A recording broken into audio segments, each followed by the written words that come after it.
Toby Stevens' Poseidon will make his series debut in Percy Jackson and the Olympians Season 1 Episode 7 on Tuesday, January 23, on Disney+. Viewer will finally meet the sea god in a flashback scene with Sally Jackson, Virginia Kull, a moment specially created for this series.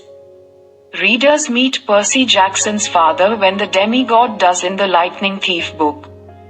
The creators' desire to improve upon the original story in the TV adaptation led to the creation of the Sally and Poseidon flashback we'll see in Episode 7. We find out the truth.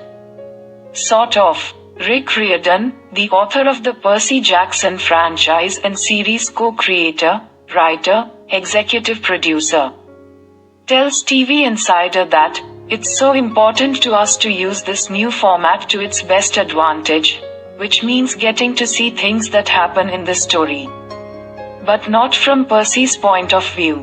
In the books, there's a lot of advantages to having a first-person narrator. You're in Percy's head, his voice is always with you. So we tried our best to recreate that, but at the same time, we have multiple viewpoints," Riordan shares. "We are able to give you a flashback with Sally and Poseidon talking about how their son is doing and how he is struggling. It brought tears to my eyes, and it's one of Becky, Riordan, also an executive producer, my wife's favorite scenes. Prior to Poseidon's arrival, Sally struggles with young Percy, Azriel Dalman, who desperately does not want to change schools again. As Riordan explains above, Sally and Poseidon will discuss the struggles of providing Percy the help that children with ADHD, and this special demigod, need. Seeing Sally struggling to raise this little boy who's been kicked out of school at this tender age of 8 or 9, and he's gone through so many schools. She has to take him to another one. He doesn't want to go. Every parent can relate to that," Riordan reveals about the flashback scene. "It's so heartbreaking when you have to try to help your child and figure out what the best thing is for them, but then also kind of be the authority figure and say, 'You may not see why this is important for you to do now, but you're going to have to trust me on this. This is just something that you need to do.'" The Riordans know this experience well. "The story of Percy Jackson was originally a story for my son who's ADHD and dyslexic," the author says. "The whole rationale of creating Percy Jackson was about that.